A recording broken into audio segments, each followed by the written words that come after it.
Hello and welcome to episode 16 of Youth Squad Prospects 4 with Morecambe, and today we've got to finish off the transfer window and we've got 3 games. First, as you've already seen, we've got Wycombe Wanderers, then we face Leicester City in the second round of the Carabao Cup. That's going to be a very interesting game. And I do have a recent subscriber of mine. He is a massive Leicester fan and he's just started his YouTube channel, and he's gonna do a youth squad prospects with Swindon Town, so I strongly recommend you go check that out. HWM plays, his link will be down in the description and in the top right in the eye, so go give him some support for his early days on YouTube. Then we face Tomahawks of Stevenage. His link is always in the description. I strongly recommend you go check him out. And finally, we finish off the episode with a game against Doncaster. From the pre-season, this is the starting lineup that's going to start this season.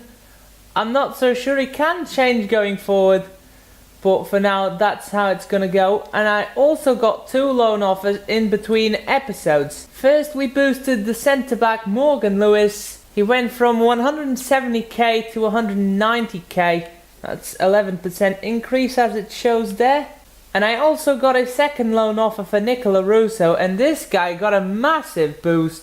He went from 110k to 150k, 36% increase. So another thing that I was pointed out in the comments section, I forgot to change back the numbers to their original ones. Erskard gets his number 11 back, and Russo gets his number 88 back. Because I am recording these episodes in advance, I don't have any key upgrades to go through. So, the first game, we're at home against Wycombe.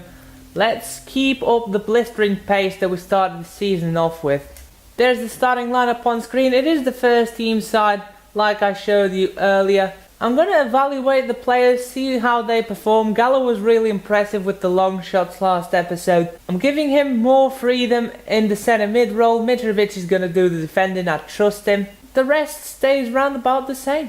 EFL League 2 action here live from the Globe Arena. We are hosting Wycombe on a sunny day. Very good weather, and it's been a very good start to the season. But it's got to be said, Wycombe have a good side. The good thing is we don't have to worry about the thickness of Akinfenwa no more. I think he has retired or move on. Either way, he's not at Wycombe, which is great. Oh yes, Gallo. Good interception. Keep on running. Yes, Russo. He's chopped down. Still going. Erskard collects. It's 1-0 to Morecambe. And what a clusterfuck in the Wycombe defence. I mean, what is going on right there? The communication in Wycombe's backline is absolutely shocking. Here is the Fresn, keeping hold of the ball. Mitrovic, still got it. Oh, Mitrovic, that was a good shot. It's a good save by Allsup. Head it away, Gallo. Mitrovic, Erskard, Chumacero. Good play here. Here is Chumacero, turns nicely, the effort is wide. Well, that is half time, 1-0 for Morecambe, and it's been a high tempo game, even though there's not many chances for either side. I don't know what is wrong with this game. I just found this glitch at Palmer, right? And it happens again with Morecambe. Redenton's got a 62 rating. McNeil and Mallet, the goalkeepers, are both 67 rated. And now they are showing both 66. Erskard has dropped down to a 59. That's the most obvious because he turned 60 and we could see his status. Mitrovic was 65 when he signed, now he's a 64 all of a sudden. Chumacero was a 57. Apparently no, he's now a 56 overall player. Cortez, Baker and the Fresn all went down by 1 as well. EA, sort your game out. All fucking grinder. Russo. Good ball to Svensson. Cross it in. Yes, header. Ooh. Farrell with a great leap. He out-jumped 2 defenders and he heads it just wide. Unfortunate. Fucking Christ, can I change my player? Thank you. Oh my god, they hit the crossbar from a block. And at the far post, it's Freeman. He's just completely wide open. He is free. He gets the goal for Wycombe. It's been coming, to be honest, but It's just the thing with this game, all of a sudden my players feel like mud. They are so sluggish, they don't run. They can't pick two passes together. Yes, ball. Oh, what a save by McNeil. Massive reflexes by the young lad. Clear it out. Jacobson, there we go. Referee blows the whistle. That is it for the game. It's finished. Morecambe 1, Wycombe Wanderers 1. It's a disappointing draw. It's a point apiece. Philip Erskard is the man of the match. 8.0 for him. We can't keep on just letting them score like that. Not a very good second half by us. Second game of this episode. It's the second round of the Carabao Cup. We are away to former Premier League champions Leicester City. This is the starting lineup that Leicester were going to put out against me if I didn't edit the teams. But this is the Carabao Cup. This is not their most important game, if you know what I mean. Is it good to edit the teams, or do we just put the first team out no matter what? What I'm going to do for this game is I'm going to put the side that if I was the Leicester manager, I'd put out. It's going to be a heck of a challenge because we do also have our second team out. Our first team is knackered. Even if I wanted to play them, they can't. They're about half to 3/4 of stamina. They're going to rest for the league, which is what is most important. Even the keeper McNeil is like 3/4 of stamina. I'm not expecting anything from this game. I want my players to go out there and just do their thing, play their football, do the best that they know. Carabao Cup action here live from the King Power Stadium, and we are going away to Leicester City. It's a taste of what's to come for the future. It's these kinds of challenges. Instantly I can feel the difference in tempo in these guys. These guys are just so much quicker. Yes, Cortez lays it out to Moore. Santoro back for Cortez. He's going to have a dig. It's nowhere near. That is the closest we've been to Leicester's goal. Oh, here is Slimani. Oh, chance. It's a goal. Yeah, it's not a good idea to let Islam Slimani through. Even when he's not on his best days, you know he can finish them kind of chances. Mariani did the best he could to close down the angle, but he just couldn't stop it. Well, that is half time. It's 1-0 to Leicester City. I wouldn't say we were outclassed, just that we don't have the pace to keep up with Leicester. And that man on screen, Islam Slimani, picked up the goal for Leicester. It was their first proper chance of the game, believe it or not. 3 changes at the break for Rory, Clark and Brennan are coming on for Cortez, Chevalier and Santoro. Ball. Oh, what a save by Mali. That hit him straight on the chest. Oh, here is Diabate. The game has opened up now that we have to go for it. Here's James. Good ball. Yes, Moore with a great interception there. Header in. Oh, it's a goal for Leicester. How has that turned out to be a goal? Fair enough. Good header by Barnes. He is shushing the camera. I don't know why. Mali should have done better, to be honest, but the header was really so well placed. And I guess the defenders weren't expecting such an early cross. Well, that is full time. 2-0 to Leicester. We've just been out-tempered here. We don't have the players to compete with Leicester at the moment. We tried our best. We weren't humiliated by any means. Mali really to blame for that second goal. That's why McNeil is the captain, because he would have saved that. Best player on the pitch for me, it was Baker. He had to chase the ball for 90 minutes. Very tough game for him, but he did the job. Mariani was the best player ratings wise. Man of the match goes to James with an 8.7. We had more possession than Leicester, which is very funny. That is mad. Transfer offer here for Loic Barbier. It is from Macclesfield Town. It is over his valuation, but I'm going to try and get a bit more. Well, they did bite on the 150k offer that I gave him, and it seems like Barbier is on his way to Macclesfield Town. That's always a message you want to see. Nice work, says the Morecambe board. We've completed the financial objective, which was to finish with 880k profits at the end of the first transfer window. Third game of this episode, we're away against Tomahawks Stevenage. Starting lineup on screen, this is a mixture between the first and the second side. Some of the players are still tired from having to play in that Leicester game. The other part that's missing from this lineup that is part of the first team is because they didn't recover in the full week that they had. I'm finally gonna have a chance of trying out Gallo up top. I've had to drop Mitrovic back to centre back. Also, side note, we are facing an in real life Morecambe player in Kevin Ellison. He's on the left wing, 40 years of age. Might be the last time we get to face him. EFL League 2 action here live from Broadhall Way, and it's the infamous ground where all the scripting happens. This is the scripting monster's lair for me. It's gonna be a tough time visiting it. Let's just try and survive the onslaught of the scripting monster for the day. That is what I'm aiming for. Here is Campbell. Yes, lining up the shot. He hits the crossbar. I can't believe it. Yes, head it away. Gallo touches it down for White. Gives it back to Gallo. Gonna twist inside, have the shot and the finish. Turns his man beautifully, and the finish is exquisite. Right into the side netting, and Eric and Gaddy recognising that dead-eye. Yes, over and play it forward. Now across. Kisley puts it in front. Nicola Russo carries it into the box. Nicola Russo gonna cross it in. It's a good volley, and it's an equally good save by Farman. Should be half time. There it is. And it is 1-0 to Morecambe. We are doing alright in the scripting monster's lair. 3 changes for the second half. Farrell, Cortez and Svensson are coming on.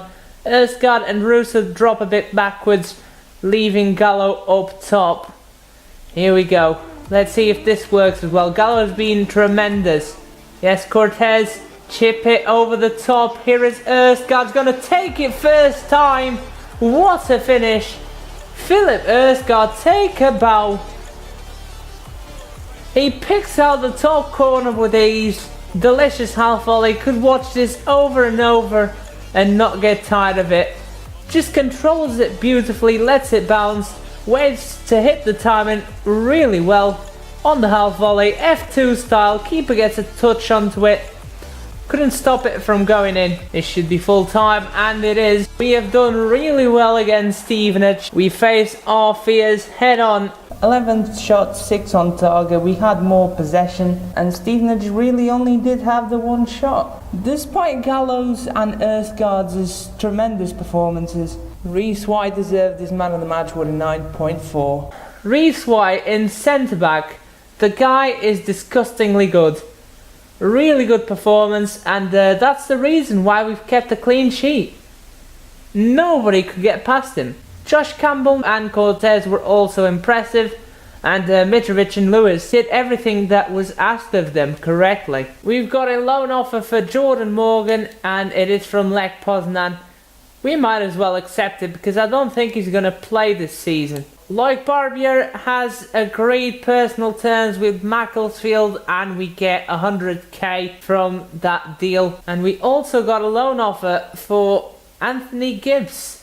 Corona Kielce want him, and it seems like he's going to go join Jordan Morgan in the Polish league. Jordan Morgan is going to Lech Poznan. He has just agreed to go there for a year loan. And Ian Murphy is wanted by Kortrijk. Not sure how it is pronounced, let me know down in the comments section. Ian Murphy wasn't impressive last season, but he's only going to go for the right price. I'm going to go for 800,000, and hopefully they buy on that. That's what they have done. It seems like he is off the books as well. Just needs to agree personal terms. Both Gibbs and Murphy have negotiated their respective contracts. Gibbs is out on a 1-year loan to Corona Kielce, and Ian Murphy is left for KV Kortrijk, and we get just over $500,000 from that deal, which is very nice. We have some monthly scanning updates, the first one's from Nigeria, and we do have a couple of players. First, Eric Bakare, 71 to 94 potential. We're going to scan him for a further month, but he looks promising. Eric Babayaro, 66 to 90 potential. Not as impressive. Definitely gonna scout him for a further month. And last but not least, Andrew Offia. Great name. 48, 64 overall, 110. Should be around 55 overall. 69 to 93 potential. We're going to scout him for a further month, but he also looks like a decent player. Second monthly scouting updates from England, and we do have a goalkeeper, Jay Martin. He's just over 100k valuation. I think I'm going to sign him because I did sell Murphy. We need a third choice keeper, and we haven't really got many English players because I've had reports like this for months and months. It's not just for the fact that I don't scout there all the time. And finally, South Africa. Oh my word, Bobang Teka. Overall of 53 to 69 with a potential of 76 to 94. Really hard to say that with a straight voice. What a name, 6'1". This guy is what we need for this club. And we got a second great name, Fikile Tefu, overall of 48 to 64, potential of 72 to 94. He's another defender. This guy's not so great, so we'll scout him for a further month. I'm pretty sure this guy's going to get signed up. I just want to make sure his potential is actually a decent one. And after signing the players from the monthly scouting updates, we completed the youth development objective. We signed a player from every position. Final game of the episode, we're at home against newly relegated Doncaster. So it's going to be a tough game this. Looking at Doncaster's team, is definitely one of the best in this division, but they're also one of the best teams doing in terms of regions. So first we've got Dak here, 51 overall right mid. He's not the best, but I found really interesting that he could play right mid, right back and right wing back. Then we've got the striker Hussey, 48 overall. Not impressive, but not really bad. High-low work rates. Good weak foot and skill moves, right work rates. Same with Mikulski here. Not impressive on the overall, but he isn't compromised in the work rates and the weak foot and skill moves. He is a little bit short, but he is a central attacking midfielder that can play it out wide, so he can get away with that. The best name out of the lot, the pick of the bunch, Maycock, overall of 54. 3-star, 4-star, high medium work rates. Apparently he's English. I wish I knew this guy's mum to ask her what on earth was on her mind to call him that name. Starting lineup on screen, just 3 changes to the side because Krav, Chumacero and McNeil are all out on international duty. That means Male starts in between the sticks. White gets another run out because he was so impressive last time, and Gallo plays up front again, and O'Byrne gets a chance in centre mid. EFL League 2 action here live from the Globe Arena. We are hosting newly relegated Doncaster. We're doing quite well in the season. We are the best defensive team, tied with Cheltenham Town. Doncaster there tied second with Swindon and Yeovil. It's going to take something really spectacular to break both of these solid defences down. Kimoya, Taylor, back to Kimoya, good punch out by Male.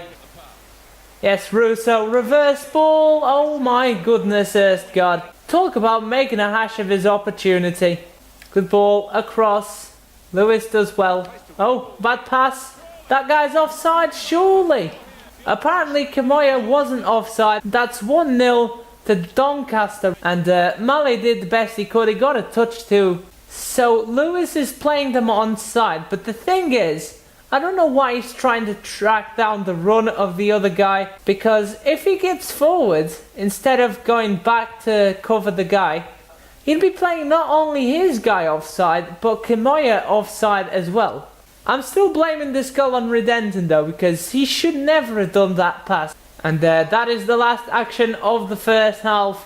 What a way to just throw away the lead. All the hard work we had for the 45 minutes. There they are, the 2 guys responsible for us not winning this game. Erskad missed that incredible opportunity, and Redenton just gifted the first goal away. Yes, Harris does well. Gets past the first guy with ease. Here is Tyler Clark. Yes, play it forward, Russo leads in, Kisseley, effort is in. It is blocked out for a corner kick. Yes, corner kick comes in, Lewis gets the header, but is over the crossbar. Yes, crosses in, Lewis, no clue of what to do with the ball. Male with a good save, but they're going to get a second. I mean, we haven't really done anything wrong in this game. We do one mistake, we go down, they park the bus, we have to go forward, and they just capitalise on the mechanics in the game that are so broke. It's a karate kick goal into the empty net. Full-time whistle is blown, a disappointing 2-0 defeat. Man of the match goes to Whiteman, the CDM 8.1. Really good game from him and Kamoya. We didn't do bad in that game. The result definitely looks worse than our performance. Holy wow. Grimsby Town beat Accrington Bastards Stanley 6-0. That is it for this episode. It is time to leave you with a squad report. Yannick Mallet overall of 67, gone up by 1. Liam McNeil, the captain, overall of 67, gone up by 1. Giuseppe Mariani overall of 53, gone up by 1. Ivan Mitrovic overall of 65. Michel Gallo overall of 63, gone up by 1. Really impressive in strike. Jeremy Redenton overall of 62. Alexander Krov overall of 61. Morgan Lewis overall of 60. Harvey Harris overall of 58. Josh Campbell overall of 53, gone up by 1. Reese White overall of 52, gone up by 1. Valerio Guidi overall of 61, gone up by 1. Tibor Kisley overall of 57. Anthony Gibbs overall of 49, gone up by 1. On loan at Corona Kills. Peter Farrell overall of 58, gone up by 1. Jamie Moore overall of 55, gone up by 1. Thomas O'Byrne overall of 50, gone up by 1. Bruno Chumacero overall of 57, gone up by 1. Jordan Morgan overall of 53, gone up by 1. He's out on loan at Lech Poznan. Overall, Tyler Clark overall of 51. Antonio Santoro overall of 56. Kamil Pokorny overall of 57. Mikkel Svensson overall of 56, gone up by 1. Ewan Shaw overall of 54. Nicola Russo overall of 55, gone up by 2. Brian Duffy overall of 54. His MCL will be 100%. He's still suffering from that MCL and he'll be 100% fit in 5 weeks. That is nice to see. Dylan Brennan overall of 55. Lino Cortez overall of 62, gone up by 1. Pierce O'Neill overall of 50, gone up by 1. Gabriele Ferrari overall of 52, gone up by 3. Dominic Baker overall of 52, gone up by 1. Christophe Chevalier overall of 55, gone up by 2. Philip Erskard overall of 60, gone up by 1. And finally, Stefan de Fresne overall of 68, gone up by 1. The Scout Future Star. I'm also going to leave you with the league table. We have dropped to 7th, just inside the playoffs, but we're not really that far away from the title race. All the top teams have dropped points as well. Doncaster are right next to us in the table. And Swindon has also dropped to the playoffs, which means Notts County and Cheltenham are tied with Colchester up top. That is going to do it for this episode though. I hope you have enjoyed it. I'm going to see you all next time. And until then, have a good one. Bye bye.